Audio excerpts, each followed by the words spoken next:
Prepare yourself, guys. This is Talking Through the Medias. I am Christopher Fagan, and I'm going to just go right into the top stories that just recently happened in the past with 24 hours and just dive right into it, guys. So prepare yourself for this. And before we get into it, real quick, I want you to hit the like and subscribe button if you haven't already done that before. It really helps us out, and I appreciate all the subscribers that are committed to this channel and supporting us every day. Now, to the top stories. Now let's just get right into it. The biggest story, obviously, is for rest in peace to Kobe Bryant. His little girl, they were caught in a helicopter crash on the way to a basketball event. And the one thing I did on Twitter first, or was it on Facebook first, was because I feel like we get wrapped up into celebrity worshiping, and we put all the focus and attention on one individual, especially in a situation when other people suffer the same fate. So I gave my condolences to Kobe Bryant, but at the same time wanted to shine light on the other people who for a long time were nameless. There was another mother on board and her daughter as well. And they went unnamed for a while, and their names have been laid out. And then I took the message down because after the fact, I found out that Kobe's daughter was with him. So it just my statement still stands. But then seeing that his daughter was with him, it also made me think, you know what? It reminded me of why we do share our grief with a celebrity, because we have a common thread. It was like when Michael Jackson died. It had emotional effect on me because I grew up with his music. So thinking about that, I wanted to go over some of the top things that Kobe Bryant has done that has stuck in my memory and impacted me in a positive way, and just things that I'll just never ever really forget. Right off the bat, that what was it, like 87, 86 points that he scored by himself in a single game. That was one of the things that I YouTubed and a video that I watched a lot. I still can't get over that fact that he did that, and it was such an amazing thing. I don't think anybody's ever done. If I'm not mistaken, I think that's the most points scored by one person in the NBA. Now, I might be wrong about that, but if not that, he was the first to do something like that, and that was just amazing. Now, literally, with the team on his back. Another thing that sticks out off the top of my head is the whole thing where back in the day when people used to play ball in the out with their friends and whatnot outside, people would be like Jordan when they're trying to make that shot, that impossible shot. But then it just, after a while, it started becoming Kobe. And one of the Kobe moments that stuck out to me was Dave Chappelle when he was with Alyssa Jones. What's it? Ashley Jones, Alyssa Jones. Was on the sketch with him, and the joke was something like a sexual contract where they were going to both consent in writing that they were both going to have sex with each other. And when I guess they were finished, he had the protection in his hand, and he threw it to the toilet, not the toilet, to the trash can. Kobe. And the reason why that sketch was funny was obviously because they were making fun of a time when Kobe was going through some drama in life. But it reminds us that Kobe was a human being, and he had his trials and tribulations. He went through it with his personal life and his family, his wife, and they got past it. He was looking at some jail time. He was looking at a lot of negative things coming his way. He got past it, for better or worse, for whatever you think about it. If you're a Kobe fan, if you're or not, he went through that trial, and then he dedicated his life to the game that he played, and I guess trying to be more of a positive influence. And for a lot of people, he was a very positive influence.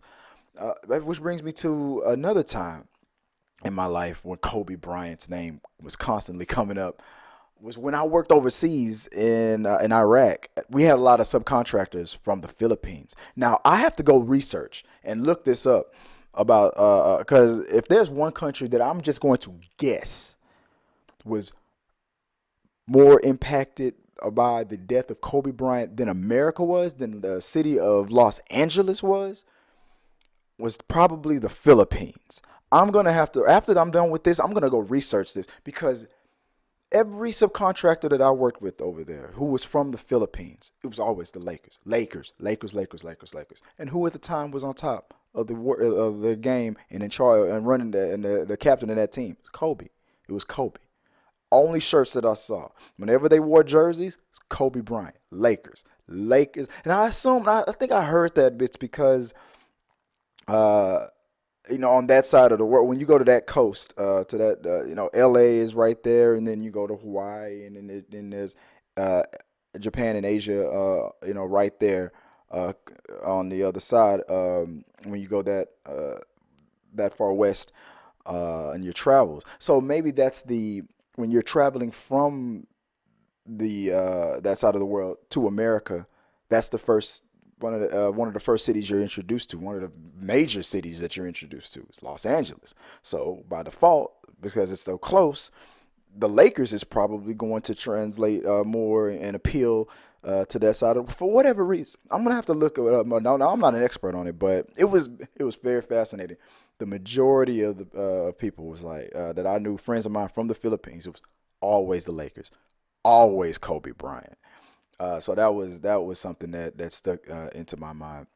And one of the final things, and a friend of mine just texted me before I could text him about it. One of the things that my friends to this day, and it's very ironic because we uh, used to laugh and joke about the Kobe system, those commercials, and when we would play our video games, we would play Call of Duty, right, and or PUBG, and but it was Call of Duty, and we would just quote the Kobe system. When those Kobe system commercials were playing, those were the commercials we would quote all the time.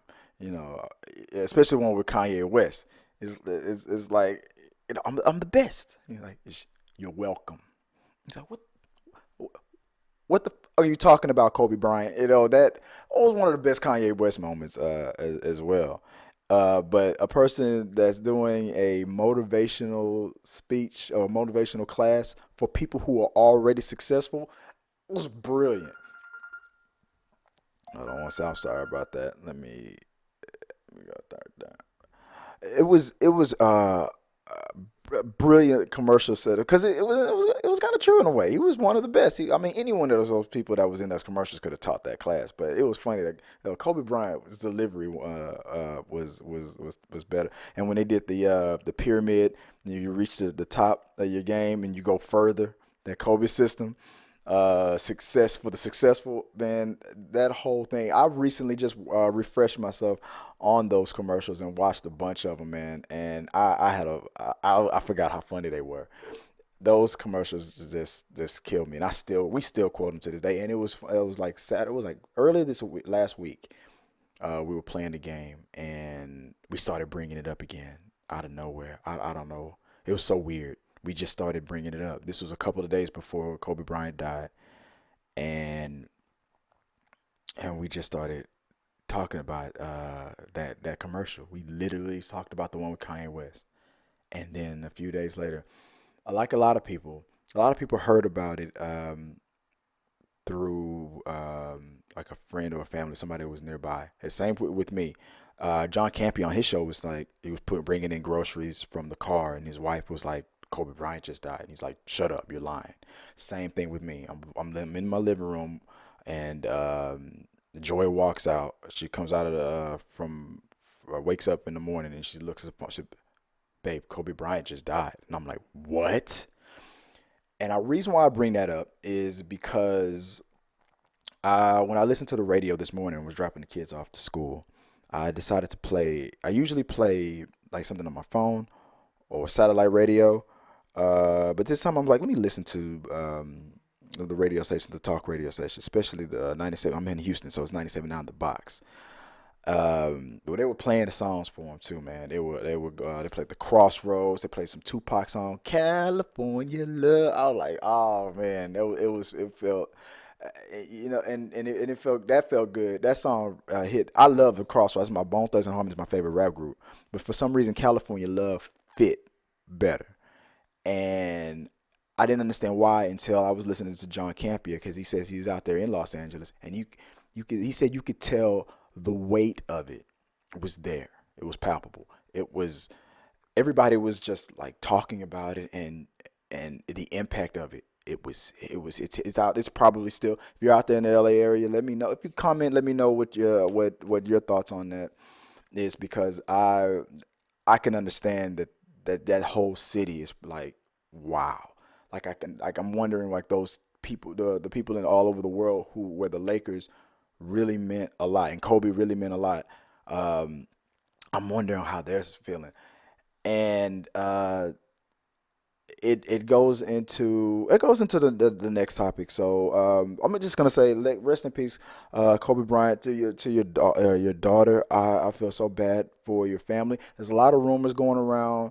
The story wasn't 100%. People are saying that more of his children were there with him, and then it's no that's there were other people and they had family and like so it's still hitting people, and there's a lot of misinformation out there, and there's a lot of knuckleheads out there online to make trying to just cash in on an opportunity, not really cash in, but just make connect the dots with like I see some boneheads talking about Illuminati stuff because of the I mean look all that nonsense just got to stop, man. This guy was a human being, and he just this family lost their father and husband and one of their sisters and daughter right there in an instant. So I mean, with this all that crap on Facebook, let's just kind of tone that down right now because it ain't about you. Like you ain't connecting any dots. If the Illuminati is out there, you ain't smart enough to figure it out. You on Facebook or you on Twitter. I mean, it's what and that was kind of what I was talking about in the beginning about celebrity worshiping and what you're doing is you're just trying to make it about yourself. So all those people out there that's trying to connect dots and you just trying to get attention. And just, that just needs to stop. And this man, it wasn't a perfect man by any means, and but his impact meant something to a lot of people. So we got to respect that. And the fact that he was a father and just a living, just everybody on that accident, the pilot, everybody. These were people who were loved by other people. Now, the other people that you might not know of, they don't mean nothing to you because there's no connection, no connective tissue on it. So just keeping it on the thing that we all have something in common with Kobe Bryant and his family, let's try to be a little bit more respectful than that. Than trying to be like, oh, it must be your conspiracy theories. I mean, look, like I said, you ain't solved anything at all. And if you did, I ain't even gonna go there. But it's not. Let's not try to cash in, for a lack of a better word, on a tragedy like this because you're trying to be funny.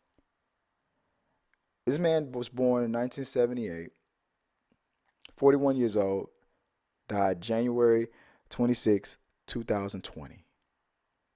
He was Kobe Bryant, and millions of people are impacted by this outcome. I'm kind of getting. I'm well. I didn't even know the man, but I'm well. I'm thinking about it on the side of it because I'm a father, and I can only imagine the fear and the intensity of the moment when you know your daughter was right there. I can only imagine. So that's where I it hits me on. So rest in peace, Kobe Bryant, and my condolences to your family and to everyone that was on that helicopter, to your family that you all are impacted by. The names are still not all out there, so I saw a few of the names. I'm not saying any of them because there's a lot of misinformation out there. So I'm just going to leave it at that. You're all in my thoughts, and should be in everyone's thoughts as well. To all the victims. That being said, let me move on to the next thing. So, in the next thing, on these top stories that happened over this Sunday was, oh well, the Grammys. Now, I didn't get to see the Grammys because I was at another event, but I wanted to take this time to look it up because I saw that Billie Eilish was one of the biggest winners. Now, I don't know if it was the MTV Awards or what it was, or that the whole thing with Billie Eilish and Lizzo started. That to me, I could feel throughout all of 2019. I mean, was that, maybe it was the MTV Video Awards where I first could sense that this was going to be a thing. Not like there's like a beef or anything like that. This is far from any kind of anything like on that level. Just on a clash of the fans kind of a thing. Who owns the year? 2018, 2019, and whatnot. Because Lizzo's been doing it for a while. They both been, and they're both very talented. Lizzo is going through her thing now with the whole body shaming stuff and whatnot, and whatnot. For better or worse, people are attacking her because she's showing off too much, doing too much. Other people are championing her because it's like, don't try to body shame her and all that stuff. Is it about being healthy? Is it about this? Billie Eilish has always been in a controversial, like, is she too young to be talking about these topics? What's the effect of it with mental illness and things like that? What's the things that she says she suffers from and stuff like that? I even did a video about Billie Eilish on this channel talking about her. Because to me, I feel like she reminds me of Fiona Apple. Like if there was a mix between Fiona Apple and Bone Thugs and Harmony, it'd probably be Billie Eilish. And I'm sitting here like, when I first was introduced to her music, I'm like, who is this girl? I first was introduced to Billie Eilish was through an interview. I thought she was like a model, like doing an interview with puppies. I didn't know she was a singer, and I'm like, oh, she's a singer. I said, oh, she's a very adorable young lady. I'm like, she's cute. All right, look, that's a nice puppy. I'm like, she's a singer. Okay, well, what's the big deal? I listened to her. I watched probably 5 of her interviews. Her interviews are awesome. She gives a great interview because she seems like a real cool person to talk to. She just has that vibe. Not like she says the most inspirational whatever kind of thing, whatever. But it's her vibe. It's just something about her vibe that I'm like, this is a person that I could like sit down and be like, all right, yeah, okay, yeah, Billy, all right, Billy, let's talk, yeah. Oh, really? Okay. Oh, that's cool. You feel like you can talk to this person. Maybe I'm wrong. Maybe she's the hardest person in the world to get along with. Like, really, Billy? Come on, Billy, come on. But then when I started listening to the music, I was like, well, I'm like, whoa, how old is this girl? That's this is deep. And then looking at the visuals that she gives on her videos. Now, moving back over to Lizzo. Why men gray when they gotta be gray? She's been doing. I didn't even know she was from Houston for a long time. I'm like, dude, it feels like she came out of nowhere, but she's been grinding for a long time. And usually women, especially in the rap game, that look the way she looks, don't get pushed that much. And this is a whole new world, and I'm so happy for Lizzo being able to grind and get the success that she obviously deserves because her lyrics, her energy, it's something to it. I wish I had a tenth of that energy and that talent. But I think it was MTV that where I really felt like that was the first hit. I'm like, this is about to be a discussion. Like who really crushed it more? And on and if you're a Lizzo fan, which you're a lot, her fans range from mothers to grandmothers to young girls, supermodels to the just the regular everyday girl. There's a tomboy that's out there, that's just, kicking tires and lighting the fires. But Billy's fans, when there's something deep there because her music can be listened to. Not now. If you look at the videos and whatnot, you might get turned off because of you might be sensitive to certain type of topics, but the music. And then when you really listen to her speak and what, for some reason, I was like, and the ironic thing is, my fiance Joy was like, no, it's gonna be all about Lizzo. It's all about Lizzo. It's all about Lizzo. And I was like, no, I've seen this story before. This has happened before, and I can't give you the specific head to head. I can't remember who it was, but I remember it shocking people where it was like no, no, no. This person, and and on this side I would say Lizzo. No, they're crushing it. They're everywhere. I'm like, yeah, they're everywhere that you're really looking. But pop music, alternative music, and some of the music that and the level of music that Billy is singing, even though rap is the most profitable genre to this day, ever since the early 2000s, late 90s, and held that crown to this day. I kept telling Joy, I said, no, you gotta look at it. It's something about it, about pop music, and it's a reason why it's pop music, popular music, because rap music can be in those charts too. But that type of melody, that type of tone, that type of message, that type of background, um, that level of talent. I mean, it's her and her brother writing the songs and whatnot. Not taking anything away from Lizzo or anything like that and whatnot, because she probably writes her own songs and stuff like that too. But I said no, and friends of mine, other friends of mine who are hardcore rap fans would be like, "As this white it's MTV, white person is just gonna give it to the white girl in the pop music, and they're gonna diss the rap people and stuff." I said, it's deeper than that. Like, because you just because you don't like the music doesn't mean the talent isn't there. And there's something about it. Like I said, look at me. I said I'm a Bone Thugs and Harmony fan, but what else did I also say? I'm a weird dude. Like you look at me, you wouldn't think that I know anything about Fiona Apple, but I love Fiona Apple. I opened my mind up to a lot of different music a long time ago, and when I saw Billie Eilish and heard her music for the first time, I was like, no. I wouldn't be surprised if Lizzo won more, but it was going. I knew it was going to be between those two, as far as who won the year, who's grossing the most, who's selling out the most concerts, who's going to get the most awards, who's the most marketable, who's this, who's that. And they're both like head to head, back to back. But when the Grammys were announced, so when I read these things, I was not surprised. So let me go. So I'm looking at the first one I clicked on that said the complete 2020 complete winners list. This is on Fox News.com. The Grammy Awards are here. Let's see, Gwen Stefani says Blake Shelton said or live. Okay, I don't know what that's about. Let me see. Let's see. Best new artist. He likes you one. Best new. Okay. Best rap song performance. Higher. DJ Khaled, Nipsey Hussle, and John Legend. Song of the year. Bad Guy. Billie Eilish and Phoenicia O'Connell. Best rap album. Igor. Tyler the Creator. Best comedy album, Sticks and Stones. Best country duo, Speechless. Tyler the Creator still making. All right, right, man, good for you. Best pop solo, Truth Hurts, Lizzo. Best pop vocals, When We All Fall Asleep, Billie Eilish.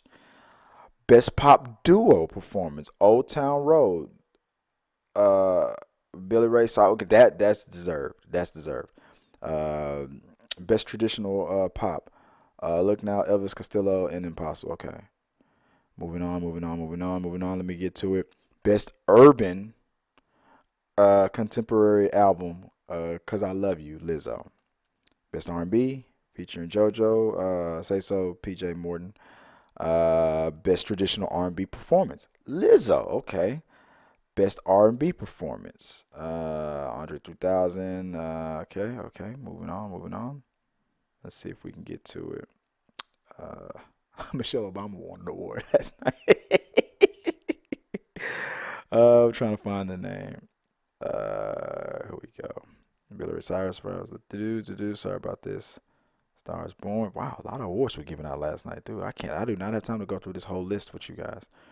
I'm just looking at all the number because I saw Billie Eilish had like six of them, and it looks like Lizzo got damn near that many too. But I'm not seeing her name all that much. Dude, there's a lot of awards were given out last night. Let me scroll down to the bottom of this list. Let's see. No, no, no. So I must have missed something because I'm seeing Lizzo's name more than I'm seeing Billie Eilish. So let me do this real fast. So indulge me real quick. So it says right here, Beyonce, blank, record of the year. That's what I missed. Record of the year, album of the year, best new artist. Damn. And then the S3 right there. Uh, song of the year. Damn. Wow. See, that's a sweep of the top main awards that comes out of the Grammys right there. Record of the year, album of the year, best new artist. Now that best new artist, that's the one that people were like go head to head on. Now Lizzo was more commercialized, but so I'll give her that. If there was a most commercial award, it was probably a most marketable artist. It was probably Lizzo because she boosts confidence in a lot of people. But people still identify. There's more people than you think. Well, why did the Joker get $1 billion without even opening in China? All right, there's people who identify with a tragedy story or whatever, or however you want to, with Billie Eilish's story of being of the issues that she deals with and overcoming that to the heights that she's at. There's something to be said about these things. So I kept telling Joy, I said, I don't, I'm telling you, it's because you like Lizzo's music more. But listening to the type of music that Billie Eilish is singing and writing, don't be surprised. There was a reason why I did my video on me, because I was very shocked. And I became a fan of in the first heard the first time I ever heard I heard a Lizzo song before commercially, before in the background. I don't listen to the radio as much as I used to. So if I catch it, that means it's popular. So I was hearing it without even knowing who it was. And now that I think about it, I remember where I was hearing it. And I probably heard Lizzo's music way before I ever heard Billie Eilish's music. But it was being commercialized more and subtly. And then the one time I took notice and I was like, who is that artist? It was on that Netflix commercial. What's the old girl's name? So was it something Rodriguez from 40 Jane the Virgin was her, where she played that movie where she got dumped and they played that song Why Men Great to the end, and they was all singing it together. I'm like, what's that song? I like that. It's catchy Pete. And then all of a sudden, boom, there it goes. I found out who Lizzo was, and that was it. And I could tell by her music she wasn't going anywhere anytime soon. But when I heard Billie Eilish's music, like I said, I heard her speak first, and I was like, I was taken in by her conversation, and then her music. So I was already here with her up here, and like, and she got me right here with me. I was like, wow, this little girl's got it. But I could tell that unstoppable force and movable object thing was happening. I could see it way early in 2019. I'm like, these two are gonna be the two names, and I was right. I could tell. Joy thought it was gonna be Lizzo. Everybody thought it was all gonna be about Lizzo. I kept saying, I'm trying to tell you, there's something about Billie's message, her story, her style, and her outreach. I'm trying to tell you, and the fact that her age, and she's got a bright future ahead of her.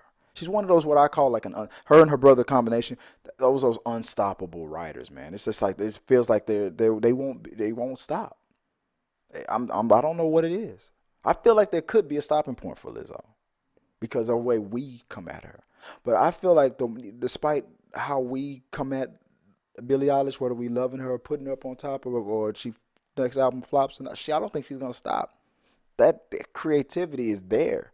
I don't think it's going anywhere. Same thing with Lizzo, but they're operating on two different frequencies, man. But they would probably make a great song together. I would love to see that. So let me know what you guys think, man. Were you shocked at how at that those three major awards, those top awards that Billy swept? Are you shocked at that? Do you think Lizzo deserved it more? I heard that they also gave a tribute to Kobe Bryant as well, and I'm happy about that. That leads on to one of the questions that are out there. People are saying since the Oscars are coming out and they usually give a tribute to people. Kobe was an Oscar winner, so I'm pretty sure they're going to mention him and his death. Should they mention it next Oscars or should they mention it this Oscars? Because he technically died in 2020, and it's going to be usually for everybody who died in 2019. I think they should make an exception because it's Los Angeles, and the fact that it was so unexpected, it hit so hard, and just like the Grammy, I feel like the Oscars should just squeak him in there. But if you do it this year, don't do it again next year. If you're gonna do it for next year, I understand. Let's technically he died. Let's mention it next year. And you're like, why should we mention Kobe Bryant? He wasn't an actor, but he won an Oscar. That's short. And I haven't watched it yet, and I'm gonna watch it now. Sometime today, I'm gonna watch that. Dear Basketball, I think is what it's called. Um, and the reason why I didn't watch the Grammys is because I went to the Royal Rumble. The Royal Rumble, I'm in Houston, Texas. The Royal Rumble came to Houston, Texas. I went with my boy Chris Haynes. We did a little pre-show thing live. Right, we was there predicting who was going to win. Now, I don't know all the names, especially the NXT characters, so I'm not going to try to remember. I'm going to tell you a funny story after I finish this, but let me go over the things that stuck to memory. From NXT, what is his name? Blair. What is this girl's name? Bianca Belair. I'd never seen her wrestle before until been the first time I ever seen her. I'm now going to start watching NXT.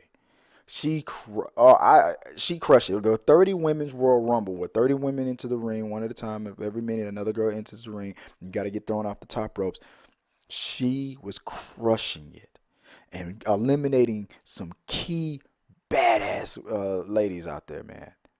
And the more and more I was becoming more and more of an fan. I'm like, who is this girl? And my friend Chris was like, yeah, yes, yeah, I told you she is real. I told you she was good. And I'm like, damn, you right, dude. This girl knows and she kept eliminating more and more. I looked at Chris, I said, she's about to if she hasn't already done it, because I think I counted in my head like 11 people. She has eliminated a lot of girls by herself, a lot of key athletes.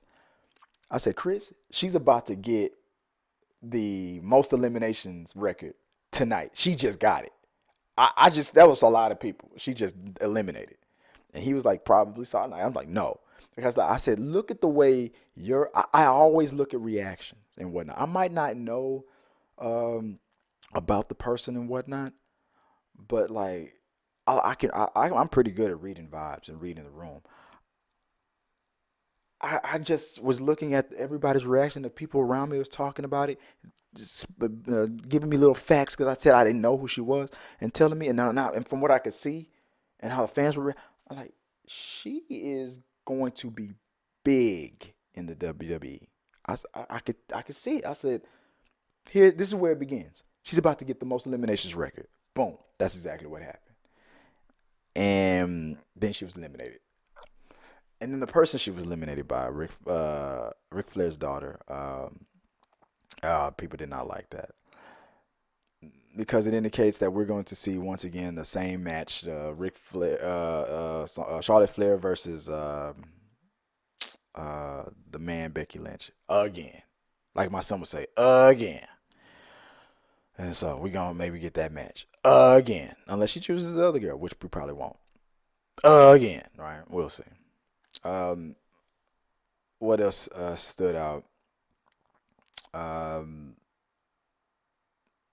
all the other matches really didn't stand out, so I'll just leave it to the main event with the Royal Rumbles, the actual Royal Rumble event ones.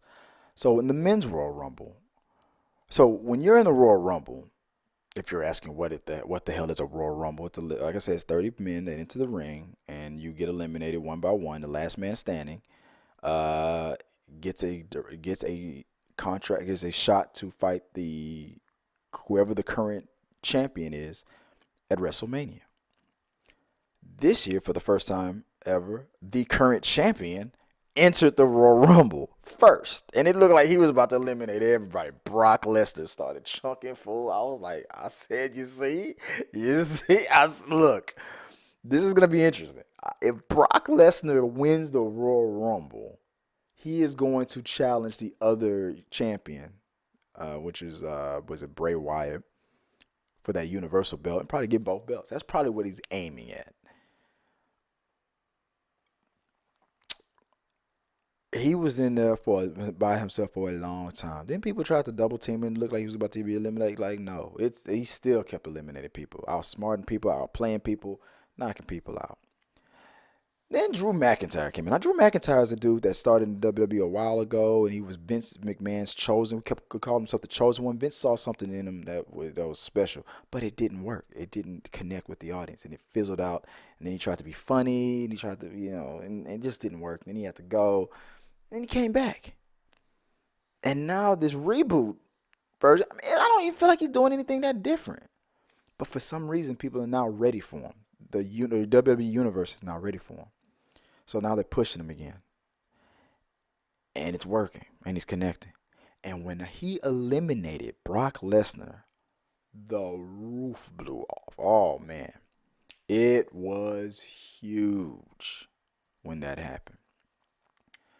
And then he won the whole damn thing. Now, that wasn't one of the main things. Now, what really shocked people was the return of a WWE superstar who was out of the game for a long time. The return of Edge. When that music hit and the fireworks went off, you think you know me? I lost my mind. And it's been like, 10 years since he wrestled, and he crushed it. You can see that he's aged. You can see it. But seeing him in that ring again and seeing him do so well, it brought back some feels, man. And the respect that man got last night from what he did, what he accomplished, it was amazing. He didn't win it. Like I said, Drew McIntyre won the whole thing. And he was well-deserved because people were like, it came down to Roman Reigns, The Rock's cousin, and Drew McIntyre. And there was a brother that me and Chris met for the first time last night. The people were sitting in the row behind us. It was this dude behind me. His name is Jay. And this guy, I'm like, because he kept predicting everything. This guy's about to enter at this time. This guy, what's going to happen is we're going to get this person is going to come in. He's going to do this and right this. And then we're going to have this set up for next week and and everything. I would say like 90% of the things that he was predicting was coming true. 90%. He even predicted how many times Randy Orton would do his RKO in the Royal Rumble. He was only off by a half. He predicted 5. He did 4.5. The reason why I say half is because he did his finish move one time with another person. So I said half. You were off by a half a point. That's how accurate he was. I looked at my boy Chris. I'm like, dude, I'm going to call this guy behind me named Jay. Your name is, spoiler alert. I had to exchange information with him. I said, dude, I need you on my show right here. Because I've been trying to connect again with and trying to talk wrestling again, the bros, the WrestleMania. Maybe I'll do it in podcast form. Maybe I'll do it live on video. Maybe both. Who knows? But when I said, dude, I need you to come on the show and talk with me on this stuff. So I got his information. Hopefully I'll introduce you to him real soon. Guy named Jay. He's AKA spoiler alert. Because when we talk wrestling, all you wrestling fans out there, it's going to get deep. This guy makes some predictions. So we'll talk about predictions and the vibe of the audience, where we think things are going and whatnot. But it was an amazing show, man. It was a fun time. I love going to the live events. I had the chance to try to go to Sundance. I didn't raise the money and get there to do that. This was going to be, I was either going to do this or do that. And since I didn't get to go there, my friend bought tickets and I said, okay, if since I didn't make it to my Sundance trip, if you're still going to buy those tickets, I'll go with you. But everything that was raised for my Sundance trip, I'm holding it off. I'm going to hold it into a kitty or a pot or whatever you're going to call it. I'm going to push to the next event, maybe South by Southwest, maybe next year's Sundance. So I got to push to that. So have fun, everybody that's out there currently at the Sundance. I hope you're having a good time. I hope you interview all the celebrities that you hope to meet and then some. congratulations to all the winners from last night, whether it was uh, these WWE superstars and these and us as the fans, down to the Grammys and all the winners, Billie Eilish, Lizzo, and more.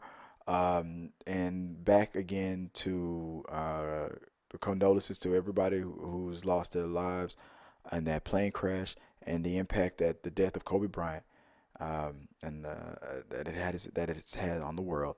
Um, and one last thing, the fact that Magic Johnson said that Kobe Bryant was the greatest person to play in the Lakers. That means something coming from him, and that's coming from the man himself. So to me, that's it. Kobe Bryant is the greatest Laker player of all time, and he probably will go down in history as that forever. So that's all I got, guys. I appreciate your time. Talk to me. I pre-recorded this, so I was thinking about doing it live, but I was like, nah, I can't do that. I got too much stuff to do, so I'm gonna go out and do it, and and get cracking on the rest of the week. You'll see the next episode probably Wednesday this week. So if you have any questions, comments, concerns, you want to ask me a question, put it in the box below. You can talk to me. If I want to answer it, I'm gonna hit you back on this show. Maybe I'll respond to it on a separate We Got Your Mail episode. Follow me on Twitter, T3 Medias, Facebook, Instagram, all that stuff. And until next time, guys, hey.